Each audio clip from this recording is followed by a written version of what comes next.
Está entrando no ar. Debate 93.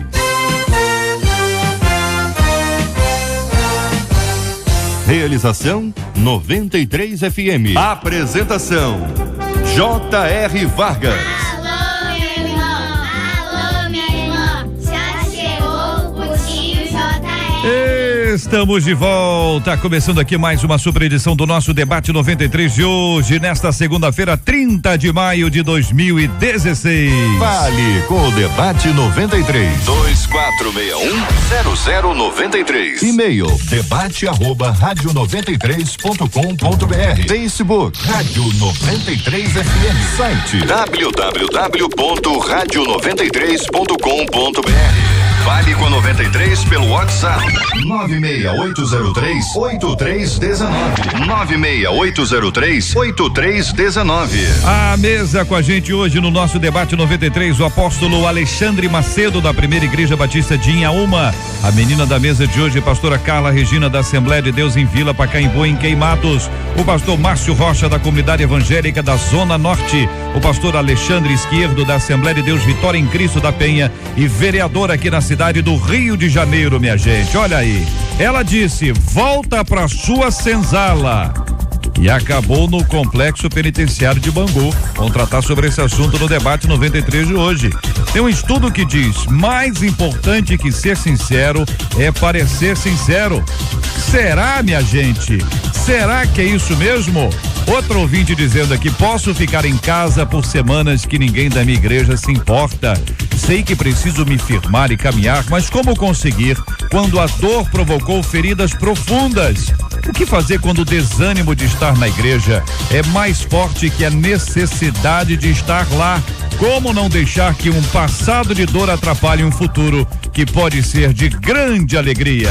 Este é o Debate 93 com J.R. Vargas na 93 FM. Apóstolo Alexandre Macedo, muito bom dia, seja uma vez mais bem-vindo ao nosso Debate 93. Este nosso assunto, o ouvinte encaminha e nos traz algumas perguntas importantes. Uma delas é: sei que preciso me firmar e caminhar, mas como conseguir quando a dor provocou feridas profundas? Diz aqui uma de nossas ouvintes, desanimada. Eu creio que ela tem muita semelhança, bom dia, os debatedores, os ouvintes JR, ela tem muita semelhança com aquela crise de Elias, né? Que preferiu, diante da ameaça de Jezabel, fugir e procurar até a solidão, porque ele vai acompanhado e diz: olha, fica aqui, deixa que eu prossigo sozinho. Então, o desânimo tem essa característica, né, da pessoa buscar o isolamento. Agora, entendo que para ela a solução seria a busca da ajuda realmente, porque eu creio que toda ovelha passa por esse momento de dor, situação de sofrimento. Ela tem um pastor quem ela possa contar e procurar e até orientá-la. Que acha o senhor, pastor Márcio Rocha? Bom dia, querido. Bom dia, JR, aos debatedores, aos ouvintes. Então, JR, o que vai favorecê-la, né, se afastando no momento da dor? Muitas das vezes nós precisamos, né, talvez na grande maioria das vezes, nós precisamos um dos outros para que a nossa dor, para que a nossa ferida, né, seja sarada, seja curada, seja tratada. O isolamento só vai fazer a coisa piorar pro lado dela. Eu acho que ela tem que dar uma reanimada aí, como o apóstolo Alexandre falou aqui. Isso é uma coisa que acontece com muitas pessoas dentro da igreja, muitas, não são poucas não, muitas pessoas, principalmente quando ela se coloca nessa situação. Poxa, ninguém tá olhando para mim, ninguém tá cuidando de mim, mas na verdade, se eu me afasto, como é que eu vou deixar que alguém cuide de mim se eu mesmo tomo esse posicionamento de me afastar? Então, assim, eu acho que ela tem que procurar uma ajuda, sim, com os pastores, com os amigos da igreja, né, com o povo que ela anda, que ela se relaciona dentro da igreja. Pastora Carla, bom dia, bem-vinda. Que pensa a irmã sobre esse assunto? Bom dia, JR, bom dia aqui aos queridos debatedores e aos nossos ouvintes. Eu concordo com tudo que fora dito anteriormente e corroboro ainda com essa mania da nossa geração desse espírito de autocomiseração. Normalmente se vai para a rede virtual quando se isola da igreja, mas da rede virtual não. Aí se escreve lá em Facebook: me sentindo triste, me sentindo desanimado, sob a expectativa de que outros o procurem, tomando aí uma posição de passividade ao invés de ser ativa na busca por uma mudança. Então, a primeira posição aí que você tem que tomar é buscar ajuda. Se isolar não é a solução. Pastor Esquerdo, que pensa o senhor, querido? Bom dia. dia, uma vez mais bem-vindo aqui ao nosso Debate 93. Bom dia, JR, debatedores, bom dia, ouvintes da Rádio 93. Também concordo com o que foi dito aqui, os que me antecederam. Ela precisa de uma ajuda, de uma orientação pastoral, ela está se sentindo sozinha, também tem que ver se ela realmente se manifestou, se ela buscou ajuda. Hoje em dia, como foi falado aqui, isso acontece com muitas pessoas nas igrejas. Agora, ela é de uma igreja grande, uma igreja menor, ela faz parte de algum departamento, ela faz parte de algum grupo, porque muitas das vezes as pessoas se afastam. Esses dias mesmo eu fui visitar uma pessoa no Hospital Getúlio Vargas. Passando pelo corredor, 2 pessoas me abordaram. Ô, pastor esquerdo, preciso de uma ajuda. Essas pessoas eu nem as conhecia. Uma igreja grande. Então elas chegaram até mim e pediram ajuda. Eu ainda consegui ajudar essas pessoas. Então ela precisa chegar ao pastor da igreja e dizer: olha, eu preciso que alguém me socorra, estou me sentindo só. Ninguém me visita. Não quer dizer que ela não tenha valor para essa igreja. Não quer dizer que ela não seja uma ovelha preciosa para esse pastor e para essa igreja, mas é importante que ela se manifeste, como fez aquela viúva. Ela foi lá procurar o profeta, dizendo: eu estou passando por um problema. Ela foi ao homem de Deus e foi procurar ajuda. As pessoas precisam também se manifestar e dizer: olha, me socorre, estende uma mão para mim. Olha, quando a gente lê e observa, e vocês tocaram pelo menos em 2, 3 pontos importantes. Uma questão de carência, a pastora usou a expressão autocomiseração, muita gente está carente hoje em dia, há uma fragilidade no ar, e isso de alguma forma contagia, porque a gente vê uma pessoa carente recebendo atenção, logo se eu ficar carente também, eu também vou receber atenção. Pode gerar um processo, um ciclo vicioso aí de repetição. Esse é um dado. Outro dado: a ausência do cuidado, do zelo, né? De se buscar as pessoas. A pessoa diz: olha, eu posso ficar em casa semanas. As pessoas não percebem a minha ausência. Por outro lado, você tem um grupo de pessoas hoje que é flutuante. Ele tá no culto hoje nesta igreja, amanhã ele tá na outra, depois ele tá naquela outra, depois ele tá, vamos botar a letra, né? Tá na A, tá na B, tá na C, tá na D. Quando ele chega na Z, ele reclama que a A não procurou. Mas onde é que estava esse tempo inteiro? Então você também tem um retrato desse tempo que é composto por muita gente que flutua, vai de um lugar para o outro. Eu creio também que uma coisa que eu acho que a igreja tem que repensar é a maneira de ser igreja. Porque hoje em dia, com as multiplicidades de tarefas que os pastores vivem, as próprias pessoas, eu vejo que as igrejas que procuram soluções como grupos pequenos, grupos familiares, células, estão tendo um êxito maior, porque o grupo menor consegue ter a sensibilidade da falta.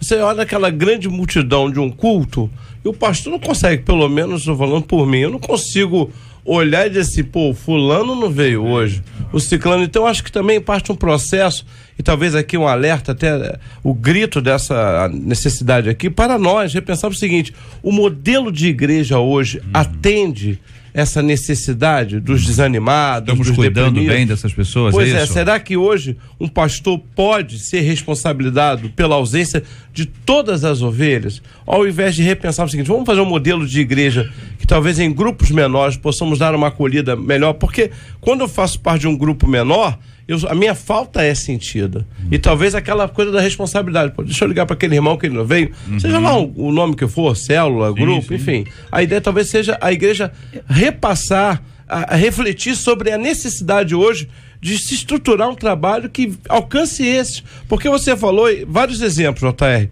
Concordo contigo em todos. Porém, o que vamos fazer?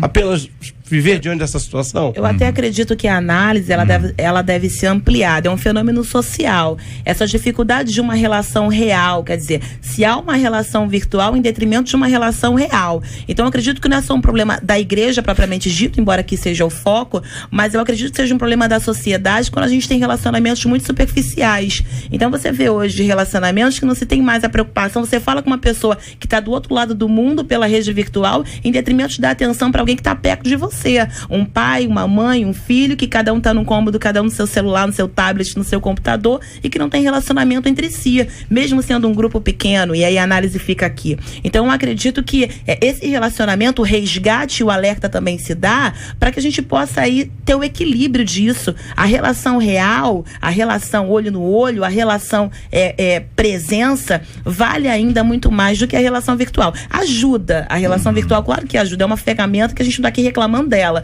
mas não substitui, nunca vai substituir o relacionamento real. O grande problema hoje é que essas coisas acontecem não só dentro da igreja, acontecem em qualquer lugar, né? A pastora Carla falou aqui sobre família, até dentro da família, a gente que trata com o jovem diz assim, pô, meu pai não liga pra mim, minha mãe não liga pra mim, estão dentro de casa, na mesma casa, né? Assistem a mesma TV.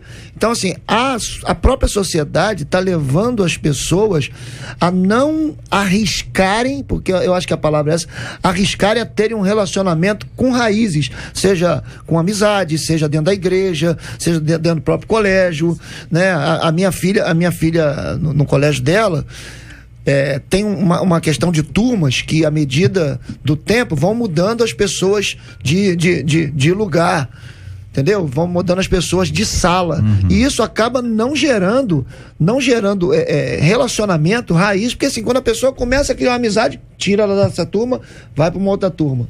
É incrível, e essas coisas estão sendo lançadas para dentro da igreja, entendeu? Jogadas para dentro da igreja, e aí, como o apóstolo falou, acabam responsabilizando os pastores, entendeu? Pô, o pastor não liga para mim, o fulano não liga para mim, mas como que eu vou ligar?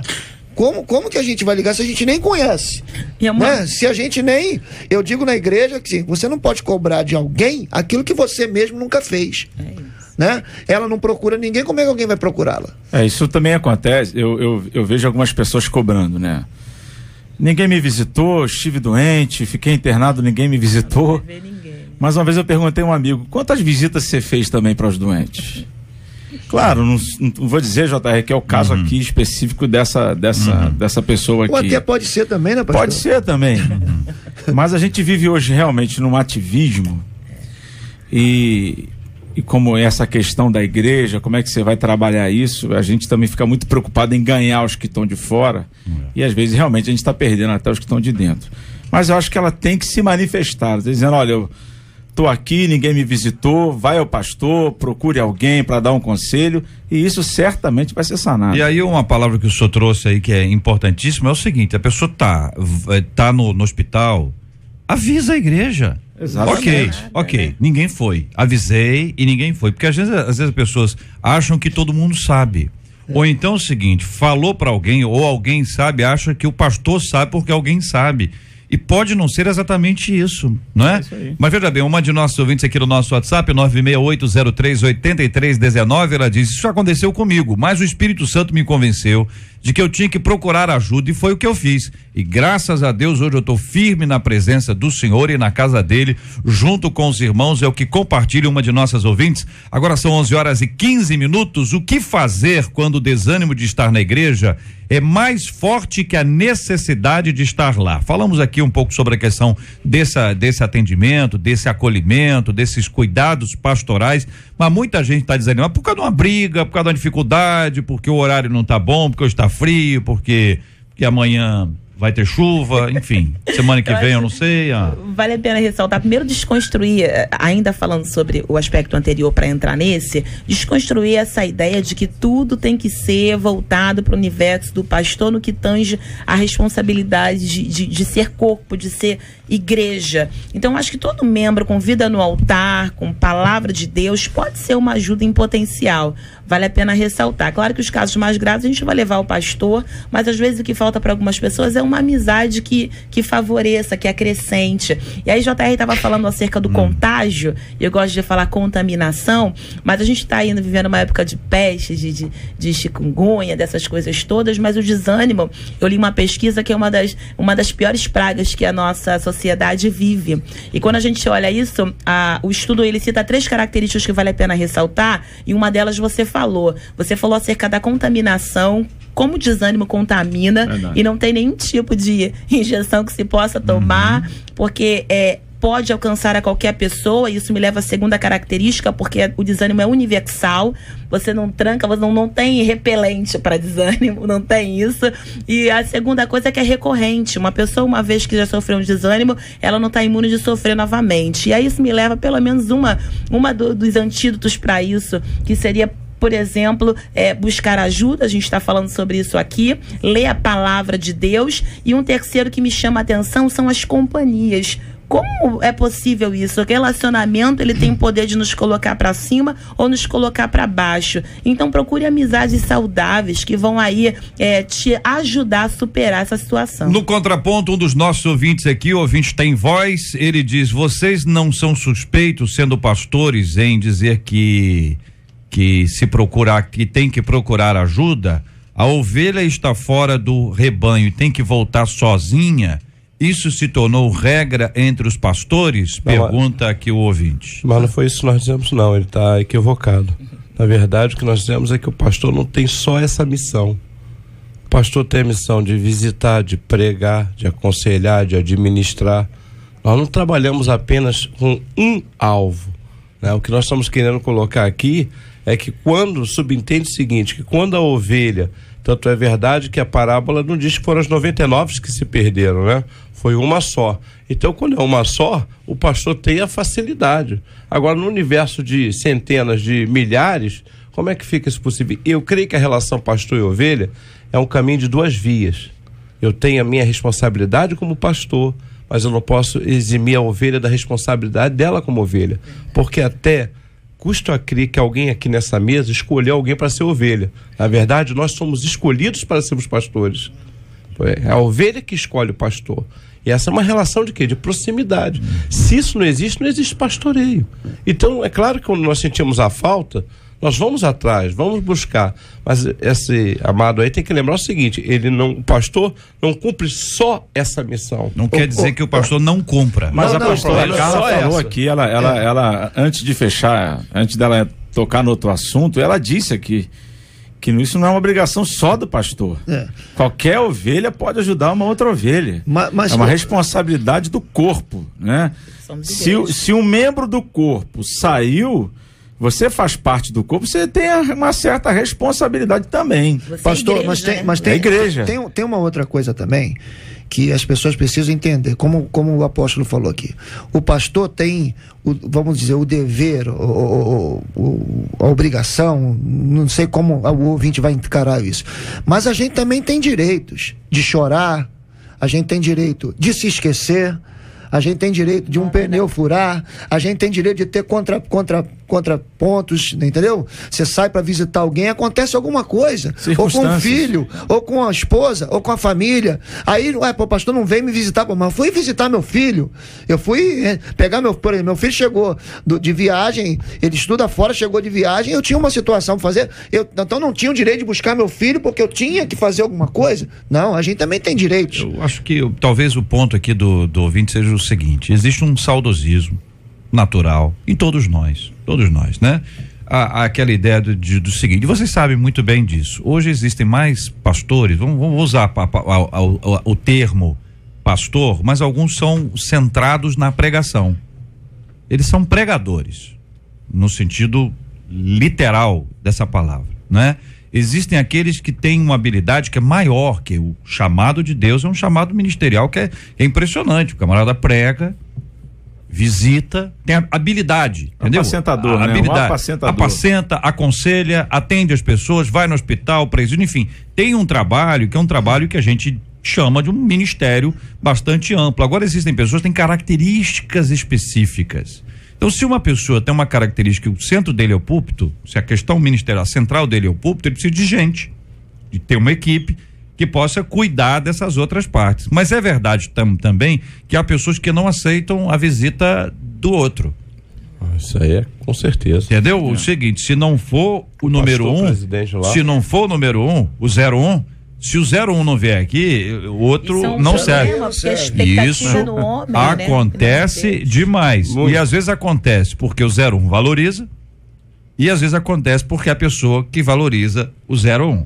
Acontece para os dois lados, mas me parece que, acho que o que o ouvinte está falando é que isso está faltando. Vocês não acham que de alguma forma existe uma contribuição para que as pessoas elas tenham um idealismo de ministério, achando que o ministério é púlpito e ponto, entendeu? E acabam não reproduzindo aquele ministério que é muito mais amplo, é o ministério que ninguém vê, porque o que a gente vê? A gente vê o púlpito. O pastor está no púlpito, nós estamos vendo ele lá. A gente não sabe se ele visitou durante a semana, se ele foi ao hospital, presídio, se ele teve com a pessoa, se ele fez. A gente não sabe. É aquilo que acontece nos bastidores, a não ser que ele conte. Meus irmãos, essa semana fiz 334 atendimentos, aí é brincadeira. Mas eu creio que o fruto, ele sempre se manifesta de alguma forma. Acredito que a gente aqui na mesa somos imparciais com relação a isso. A crítica vem para os dois lados, é claro, é uma crítica construtiva, é claro que é assim, pastores que às vezes ele pode até vir a centralizar, não é a questão, não é o modelo, e aí a gente lembra, o pastor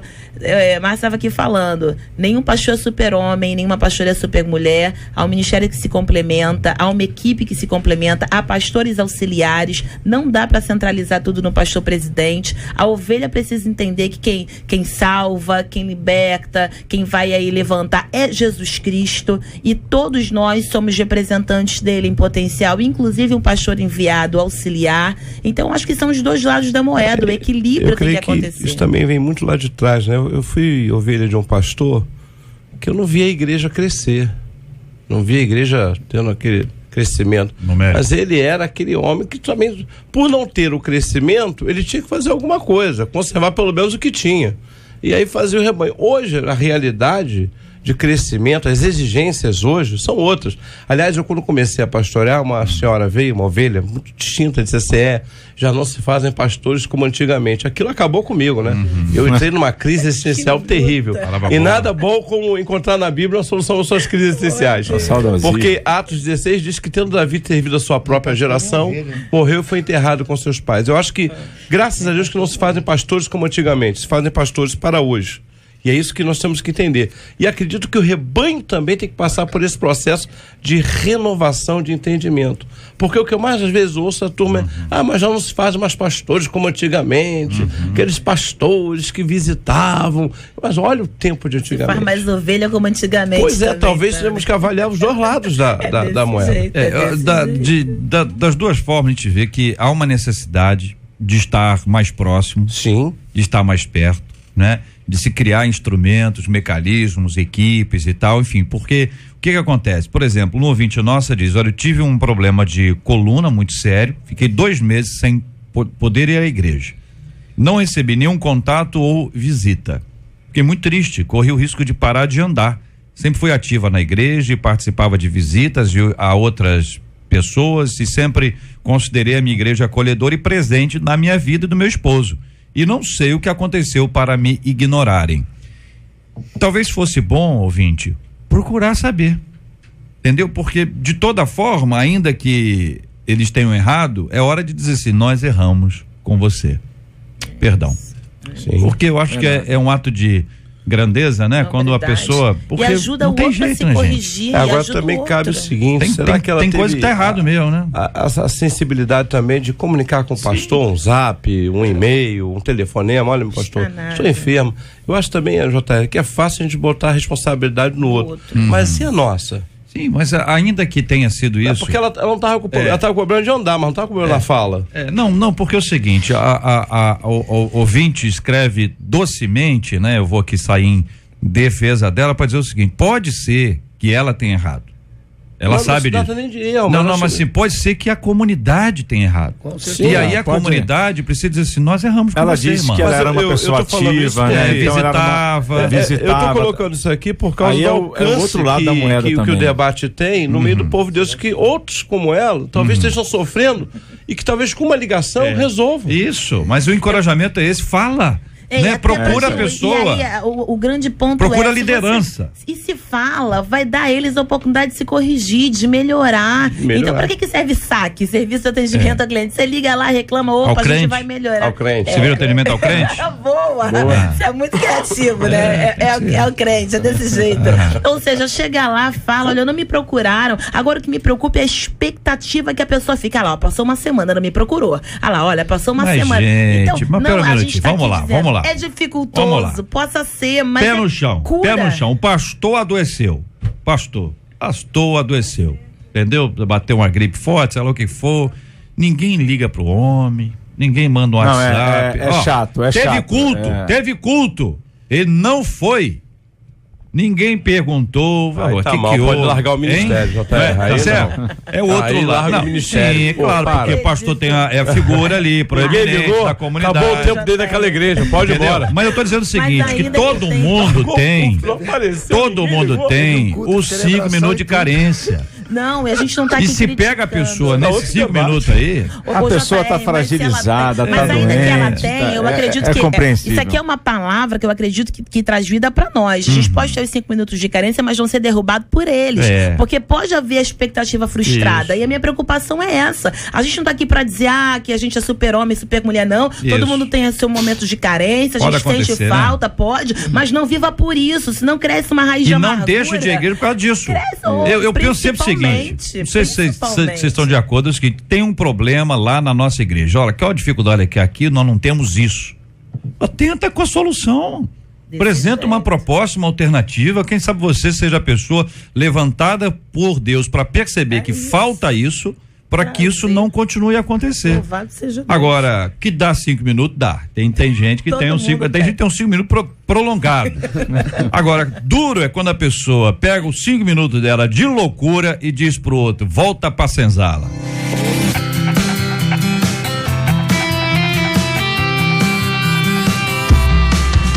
A rádio que conquistou o meu coração.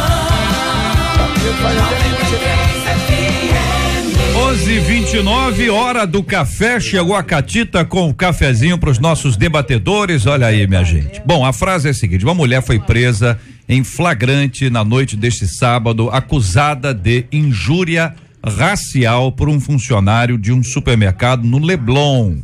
Identificada como Maria Francisca, de 58 anos, ela teria insultado o gerente da loja com palavras de cunho racista.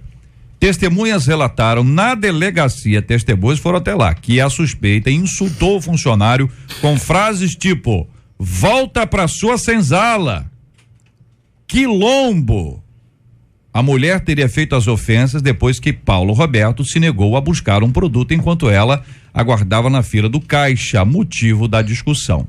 Segundo a Polícia Civil, a mulher já tinha outra passagem por injúria. Ela foi presa e levada para o complexo penitenciário de Jericinó, em Bangu, e vai participar de audiência de custódia no Fórum de Ouro. Não sei se já foi, se é hoje, mais tarde. Embora ambos incidam em responsabilidade penal, injúria racial e racismo são diferentes. Injúria, o primeiro, está contido no Código Penal brasileiro e o segundo previsto na Lei número 7.716 de 1989.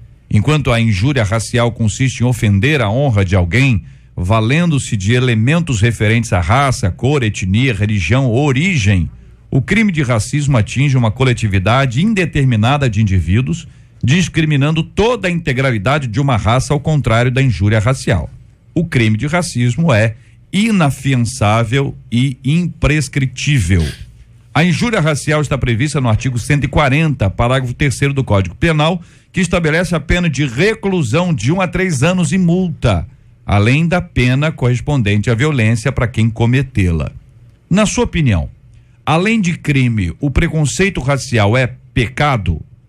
Se alguém agiu ou pensou com preconceito racial em relação ao outro, o certo seria pedir perdão só a Deus, procurar o alvo da ofensa e se desculpar, ou deixar para lá? Como você reage quando alguém comete injúria racial, ainda que não seja contra você? Pergunta aos nossos ouvintes, começando ouvindo os nossos debatedores sobre esse assunto. Triste, lamentável. Eu fico vendo e fico muito preocupada, até na educação do meu filho Isaac. Chamei ele negão da mamãe, eu brinco falando isso com ele. E quando a gente está assistindo alguma reportagem voltada para esse universo, eu fico preocupado, primeiro porque o estereótipo daqueles que cometem algum tipo de infração acaba sendo da raça e a pessoa acaba generalizando isso. Segundo, porque eu sou obrigada a ensinar para o meu filho como ele deve se comportar numa situação dessa. haja vista que ele possa enfrentar isso em qualquer lugar que seja, embora o meu desejo seja que isso não aconteça. Foi muito bem feito, seja por injúria racial, que dá nuance de um crime cometido para um indivíduo, ou seja, por crime de racismo, que dá nuance de que é para coletivo, tem de ser realmente denunciado. É pecado, lógico que acho que isso é indiscutível para todos nós da mesa, para quem nos ouve, é pecado diante de Deus. O Senhor veio para salvar independente de etnia, independente de raça, mas o que é mais triste, o JR, é perceber que ainda tem isso. Uma coisa tão absurda, e perceber que você ainda pode se deparar com uma situação dessa e ter que educar teus filhos para lidar com isso. Ou seja, é um absurdo, é inadmissível. Eu creio que o grande problema também passa pelo legislador. Você vê que você tem 2 leis com penas diferentes, e aí o que acontece? É óbvio que aí vai depender da habilidade do advogado dela. Puxar aquela que é injúria, talvez seja a pena menor. Inclusive, isso no mundo do direito acaba enfeijoada, porque não dá nada, bons antecedentes, uma série de coisas. E passa, principalmente também, eu acho que aí é que o nosso país, ele finge que trata os problemas. Ele finge que resolve, ele finge que... Por que se não se leva esse problema a sério? Agora, houve o caso, por exemplo, dessa jovem que foi estuprada. Agora está todo mundo só focado nisso. Vamos criar uma lei. Aí o que o legislador faz? Está pressionado, vamos criar a lei. Mas não se trata o problema. Não se combate a origem. Eu acho que o problema do racismo no Brasil passa não se criando leis severas, mas sim, talvez, mudar a mentalidade de um povo. A desconstrução dessa mentalidade é complicado, né, pastor? Pois é, mas nós temos que começar a repensar como fazer. É verdade. Porque esses assuntos só vêm à baila quando a mídia traz. A impunidade também ajuda muito. A gente está falando de um caso. Mas quantas pessoas, né, foram chamadas? Pois é, quantas pessoas é isso foram, justamente que eu estou... acabou acontecendo quer dizer, não aconteceu nada.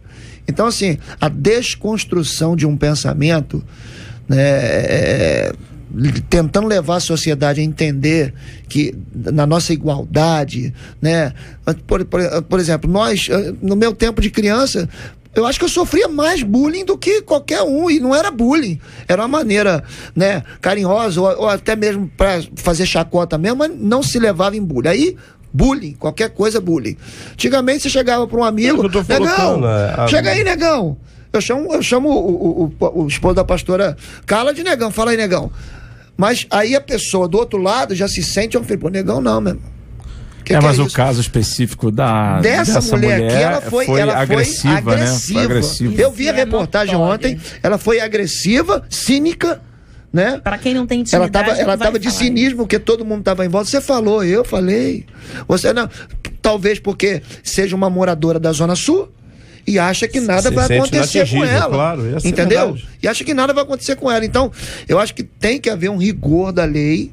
Né? Sim, mas na verdade o que acontece? O que o legislador faz? Ele cria uma lei fácil, depois cria outra mais complicada. Ele continua deixando a brecha para a impunidade. E é isso que nós temos que abordar. E outra coisa é o seguinte, não é punindo tão somente que se resolve o problema. Agora já está se pensando em criar uma lei contra o estupro do estupro. Aí você começa a imaginar que as pessoas não tratam da causa. Aqui eu vejo bem, um dos nossos ouvintes aqui dizendo exatamente isso, a começar pelas crianças. Eu tenho um filho negro que sofre direto com racismo, diz aqui uma de nossas ouvintes. Vocês devem ter acompanhado o caso do jornalista Paulo Henrique Amorim, né? Boa noite, tudo bem? Aquela voz, né? E contra o jornalista Heraldo Pereira, da Globo, né? Ele é negro, apresenta o Jornal Nacional de vez em quando, faz muitas matérias à noite, Brasília, enfim. E houve, através do blog do Paulo Henrique, isso, ele foi condenado. Então, não é o único caso, existem outros casos, talvez essa publicidade a esses casos iniba as pessoas, mas não resolva o problema. Essa é uma questão de educação profunda. Você quer ver educação, conscientização, você ensinar nas escolas. É cultural também. Nós preferimos chamar, com todo respeito, o negão, neguinho, escurinho, a raça é negra. Mas às vezes a pessoa sente até, mas eu vou falar isso, será que é preconceito? Então eu acho que o que passa é realmente expandir ou investir numa formação. Eu sou de um tempo que nós tínhamos moral e civismo na escola. nós tínhamos OSPB. OSPB. Quer dizer, hoje nós não temos isso mais, não se discute mais valores morais na escola. Eu acredito- Hoje estamos discutindo gênero. Pode a menina ir no banheiro do nem menino? fala. Pode o menino ir no banheiro da menina? Então a gente vê como é que é essa Que é realmente desconstrução. importante acabar sendo negligenciado, e isso é uma coisa importante, e aí você tem que se preocupar, e é muito, eu acredito que a educação, estava aqui falando o nosso irmão Alexandre estava falando sobre isso. Educação, eu acredito que é um dos pilares que a gente tem que ter para os dois lados. Educação para quem pratica é uma questão cultural, sim, mas essa educação para quem pratica, para que não se sinta melhor do que ninguém. E eu acho que pro outro lado também, eu ensino pro meu filho que ele tem que estudar, tem que se destacar, mesmo sabendo que às vezes eu coloco, como no começo, no colégio particular, onde na sala ele era o único negro.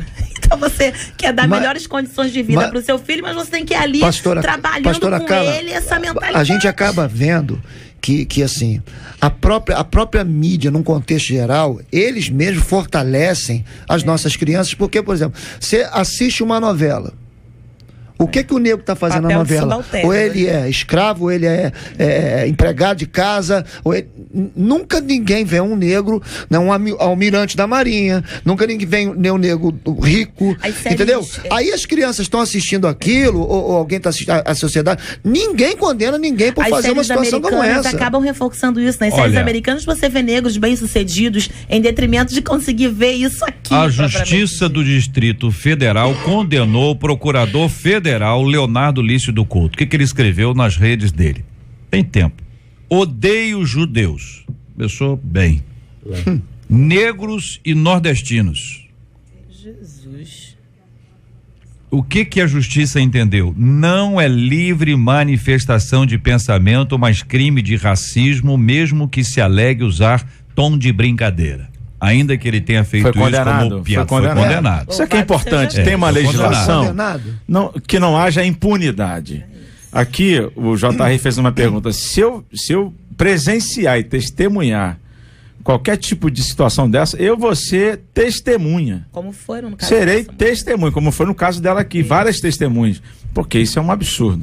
É um absurdo. Até aquela torcedora do Grêmio também foi condenada, foi exposta. Aqui o ouvinte aqui dizendo, eu sempre reajo e brigo mesmo. Tipo, aí ela coloca entre aspas, preto passa na porta giratória do banco sem nada na mão, de bermuda e camiseta e é barrado várias vezes. E o branquinho também, entre aspas, passa tranquilamente até com caixa de ferramentas na mão. Diz ela, já briguei feio na porta do banco e o guarda era negro e estava se sentindo o rei por barrar o cara. Eu sou branca, mas podia ser de qualquer outra cor. Se barra um, barra todos. Se libera um, libera todos. E a discriminação com a deficiência? Quando minha filha era bebê, limpavam a mão na cabeça quando eu esclarecia, na cabeça, limpavam a mão na camisa quando eu esclarecia que ela não era japonesa e sim que ela tem síndrome de Down. Eu sofri bullying na escola quando criança, me chamavam de branca azeda. E eu revidava e falava, sai daqui preta amarga. E eu revidava.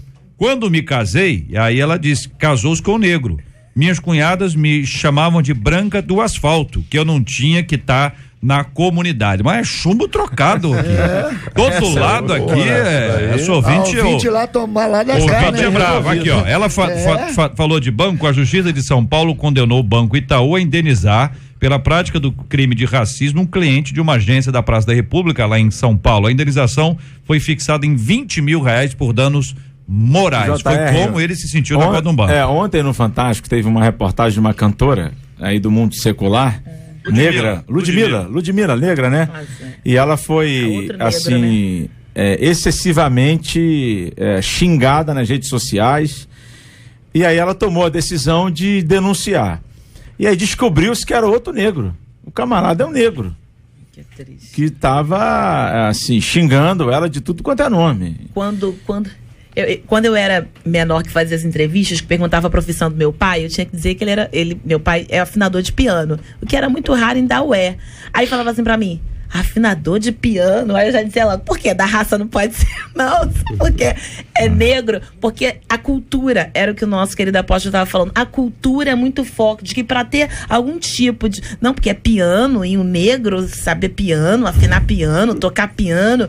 E eu sempre vivi sob essa égide, mas muito bem educada pelos meus pais, para reagir a isso e não deixar que isso me oprimisse de alguma forma. E tendo muito orgulho, inclusive, de poder transitar por várias esferas de classes sociais sem ter nenhum problema e dificuldade. Eu acredito que a educação, repito uma vez mais, em casa, para os pais que dão com seu filho para lidar com isso, aonde quer que seja, tem que aprender a lidar com isso com educação. 11:42, uma outra ouvinte aqui no WhatsApp dizendo: minha professora da faculdade é negra. Ela foi insultada na rua. Quando ela foi à delegacia, o policial perguntou se ela tinha terminado o ensino médio, em vez de perguntar o nível de escolaridade.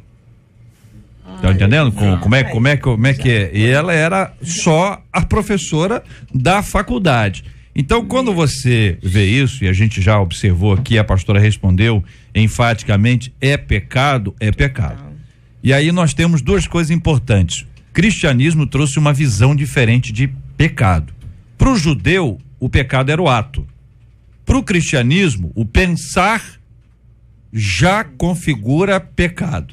Aí, não é o que a pessoa diz, mas é o que a pessoa pensa. E aí o negócio fica mais apertado. Porque pode ser que algumas pessoas politicamente corretas não digam. Mas pensem, né? Mas pensem. Mas aí tem qual deve ser a postura de alguém ouvindo a gente que recorrentemente tenha esse tipo de pensamento, que trate as pessoas, ainda que silenciosamente, com esse tipo de atitude? Um cristão acompanhando a gente, um ouvinte nosso. Eu acredito que o tal do pensamento chama-se tentação. Ele tem que lutar contra isso. Eu não posso impedir que um pensamento venha à minha cabeça, mas eu posso impedir que ele se transforme em ato.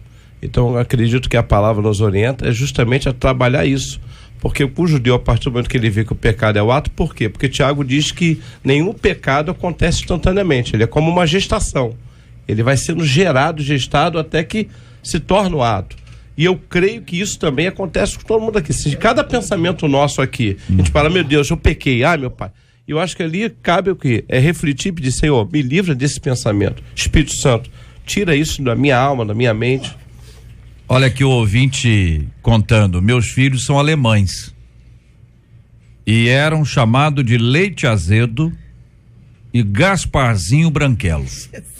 Então tem problema para todos os lados. Vejam como a educação é fundamental e a gente precisa desenvolvê-la de forma clara. Agora, se alguém for perguntado assim, você é racista? Provavelmente a maioria vai dizer que não, mas ele estará sendo sincero ou não?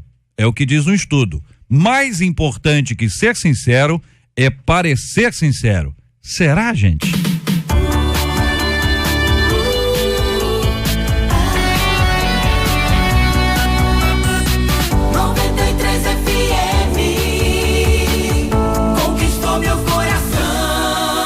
Estudo publicado pela INSEAD, a renomada Escola de Administração Internacional, afirma que a sinceridade não compensa. Parecer sincero é importante, mas ser sincero muitas vezes é contraproducente. Não é fazendo aquilo que se diz e dizendo aquilo que se faz carreira, seja no setor público ou privado. Há uma série de consequências para isso, pois as pessoas que são consideradas pouco autênticas, ainda que essa não seja a verdade, recebem uma avaliação pior. Outro estudo publicado na Harvard Business Review mostra até que ponto as pessoas não querem trabalhar mascaradas. Para ser feliz no emprego, um objetivo reivindicado atualmente por muitos empregadores, é preciso poder ser você mesmo, afirma Vanessa Buotti, psicóloga, autora do artigo. O que você acha desses estudos? Você se considera uma pessoa sincera? Acredita que seus amigos pensem o mesmo de você? Olha, eu sou muito sincero. Aí os seus amigos disseram, eu tenho dúvidas. É ruim um negócio desse, né? O evangelho nos leva a viver de forma transparente e verdadeira. Essa é a realidade vista por você? que é que você acha, querido ouvinte, participando conosco aqui, através de todas as nossas plataformas de comunicação e começando ouvindo os nossos debatedores? Você estava falando sobre alguns apelidos aí, JR, que antigamente se falasse isso, quando éramos criança, não causaria um dano tão grande como agora. Acabo relacionando esse último tema com o penúltimo, porque a sinceridade hoje é baseada num equilíbrio. Eu acredito, quando a gente fala de sinceridade, é você falar sem intenção de disfarçar, falar de um modo direto, mas eu acho que tem mais a ver em como se fala do que o que se fala. A sinceridade pode ser praticada de uma forma educada, educação de novo, sem contudo ferir ou machucar. O problema da nossa geração é como se fala. Do tipo, eu sou sincera mesmo, então eu falo mesmo, e sai fazendo daquele jeito que machuca, que fere, e é isso que é desnecessário. O grande problema é se a pessoa quiser machucar a outra mesmo. Não é? Não aí é? usa a sinceridade como pegamento. É uma muleta, usa a sinceridade como muleta pra passar arrogância, grosseria. É desse jeito. Aí E a palavra a gente sabe que ela mata também. Ela mata. Ela fere, ela magoa. Eu tenho uma frase que diz que sinceridade demais é falta de educação. É o que dizem por aí. Mas, na minha opinião, a sinceridade é uma qualidade. É um atributo de qualquer pessoa. Não basta parecer ser sincero. Você tem que ser sincero realmente. A nossa vida é um livro aberto. Mas eu acho que na pesquisa essa ideia seja justamente isso, que a pessoa sincera, talvez ela vai medir o que ela vai falar dentro da sinceridade. E acho que o pastor colocou muito bem, que é aquela pessoa que está aproveitando o termo sinceridade, porque a palavra grega, sincera, quer dizer sincera, né? Sem disfarce, era algo genuíno. E muitos confundem a sinceridade com a hostilidade, confundem a sinceridade com a grosseria. Então, parecer sincero, no meu entendimento, é você ser genuíno, sem contudo ter esse tipo de habilidade negativa, ser grosseiro, vou aproveitar agora, eu vou despejar o que está aqui dentro guardado. Então, não basta ser sincero, eu acho que tem que aprender a se apresentar como sincero. A pesquisa dá indícios exatamente disso, né? Não basta a pessoa ser sincera, tem que parecer sincera. Ao mesmo tempo que o mundo diz, você não precisa ser sincero, o mundo diz, você não precisa ser sincero, você tem que parecer sincero. Esse é o que o mundo diz. O evangelho nos leva a viver a verdade. Então, verdade é transparência, é o que se espera. Que a pessoa seja aquilo ali, ela é autêntica. Olha quantas palavras surgem. Verdadeira, autêntica. É diferente, porque a impressão que a gente tem é que o sincero está atrelado ao discurso. Entendeu? Eu sou sincero, eu falo, foi o que a pastora falou, eu falo mesmo, mas a questão da sinceridade é muito maior do que o discurso. Então, aliás, o discurso é só um reflexo. Então, você veja bem, não, eu vou falar porque eu sou sincero. Aí eu pergunto, aonde se manifesta o gomo do fruto do Espírito chamado longanimidade? Porque nem sempre você vai ter vontade de falar, e você sabe que se você for falar, você vai matar, e aí o Espírito Santo vem aqui, ó, seja longânimo, espera o momento certo, espera. Isso seria estar mentindo, não ser sincero? Até Então existe, você fala assim, andar na verdade, mas existe a manifestação do fruto do Espírito dentro de mim. Mas que eu tenho que muito tá atrelado ao discurso.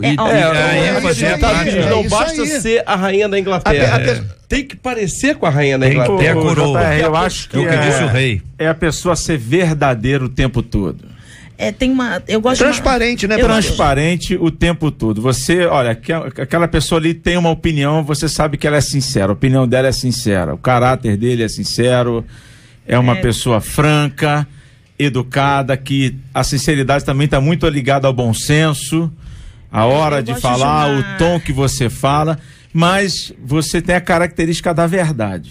Tem uma base bíblica que corrobora isso, Josué capítulo 24, versículo 14. Josué está nas últimas instruções ao povo de Israel, aí ele diz, olha, temei ao Senhor e serviu com sinceridade e verdade. Ele usa as duas expressões. Estudando isso, eu percebi que no original, a palavra sinceridade, ele queria falar de uma disposição interior, enquanto a verdade da manifestação exterior. Então, você pode ser sincero numa disposição interior, interior, para quem te pergunta alguma coisa, não necessariamente precisando falar. Aí é o que você está dizendo. Quem disse que a sinceridade está ligado mais ao discurso? Não, a disposição fala das atitudes, a disposição fala daquilo que você vai trazer como uma verdade, sem contudo precisar feri-la. Então a pessoa pensa, para ser sincera, eu tenho que falar o que pensa. Então, pastor, aí vamos usar um exemplo. É o momento de falar? Vamos usar um exemplo prático, né, da gente que é homem. A gente tá jogando um futebol, pessoal da igreja, todo mundo jogando futebol. Aí o cara vem, dá-lhe uma racha na sua canela. A sua sinceridade é virar pro irmão e largar-lhe o aço nele.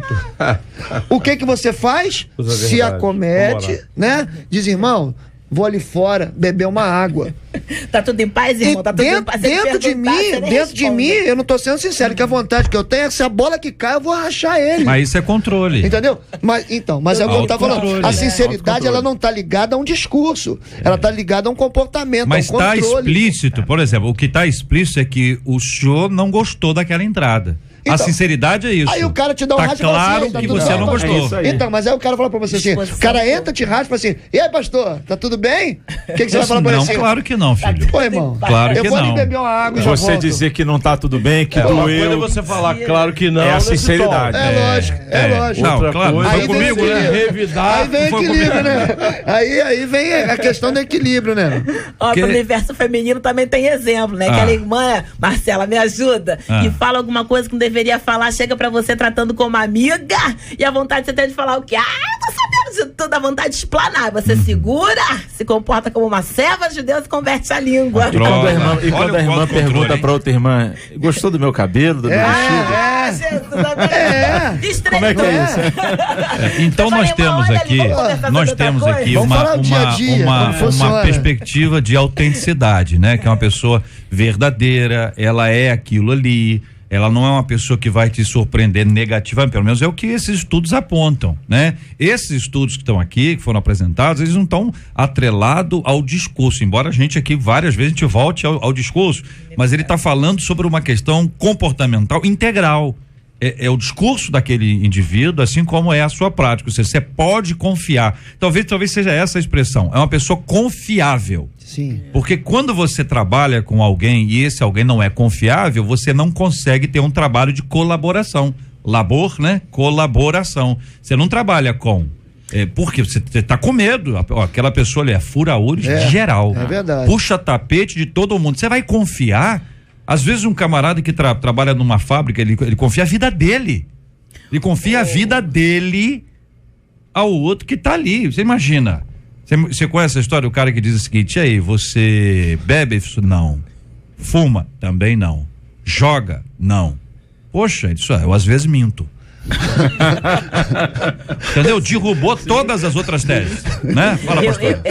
A gente tá falando do ambiente de trabalho. Muitas das outras sempre vem com alguma.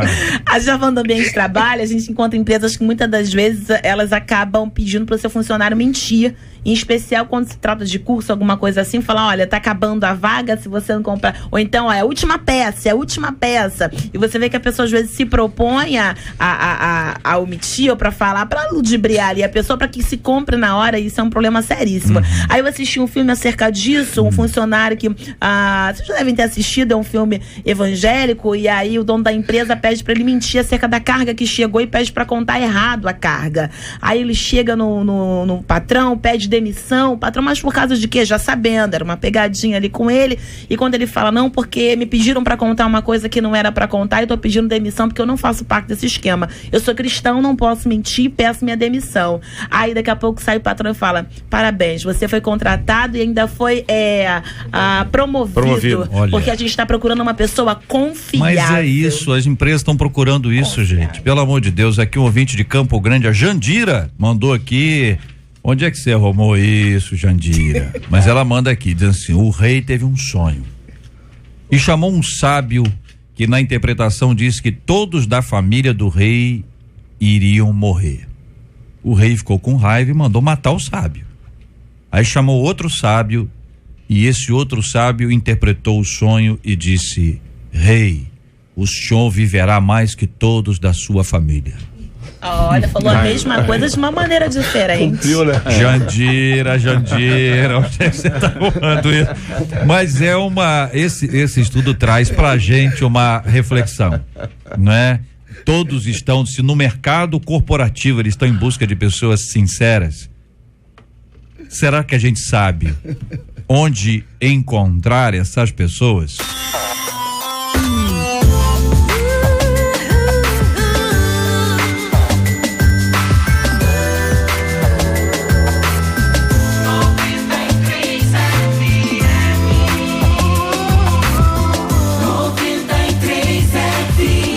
Bom dia, Marcela. Fala a hora, Marcela. 11h56. Como aquela rádio de São Paulo, repita. 11h56 Muito ainda bem. no Rio de Janeiro.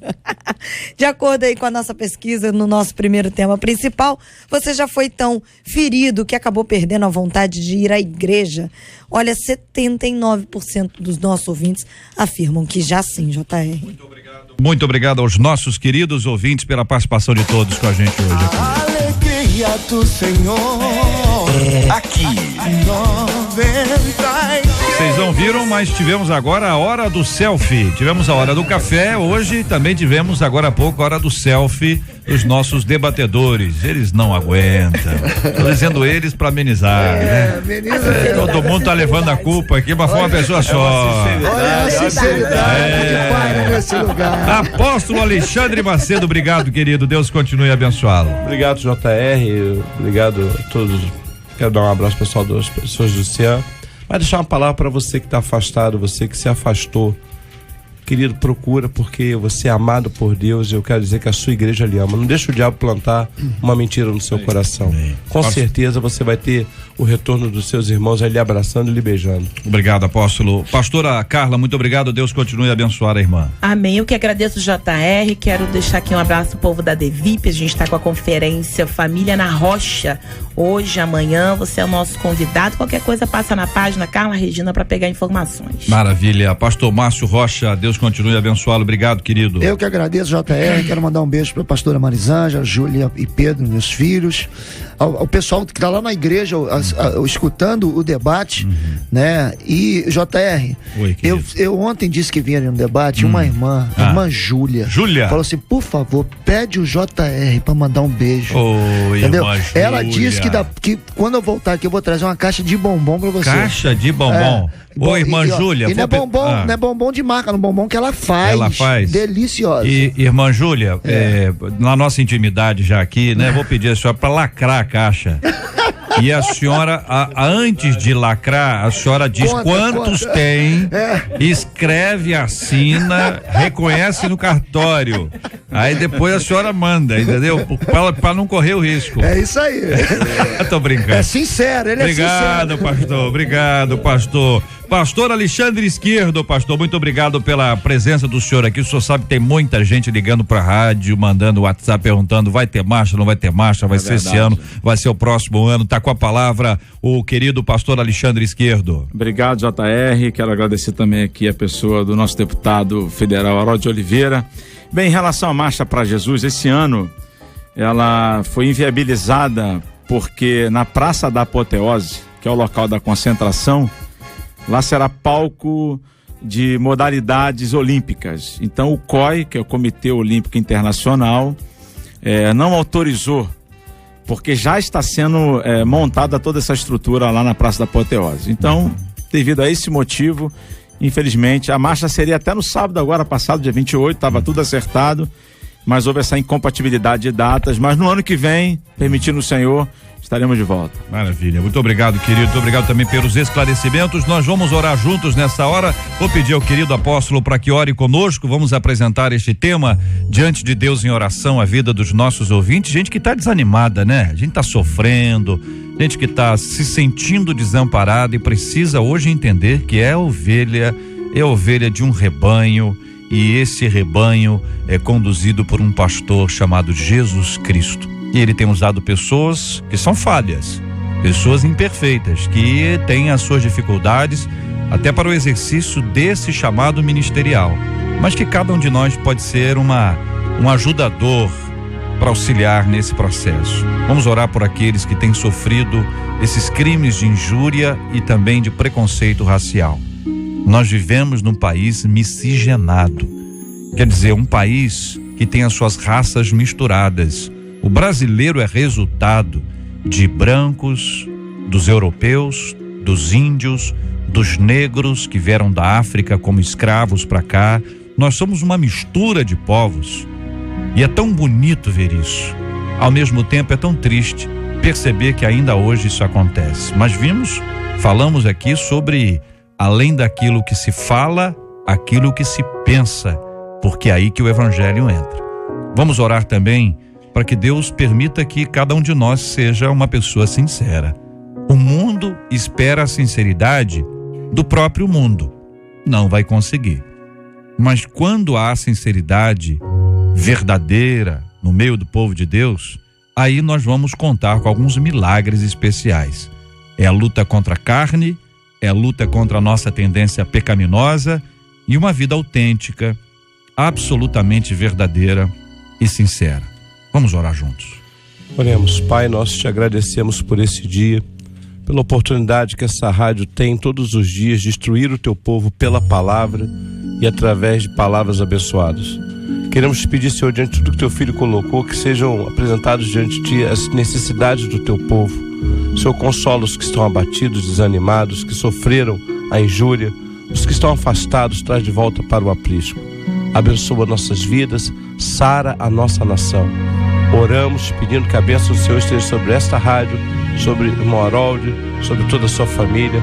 Oramos em nome de Jesus. Amém. Que Deus te abençoe.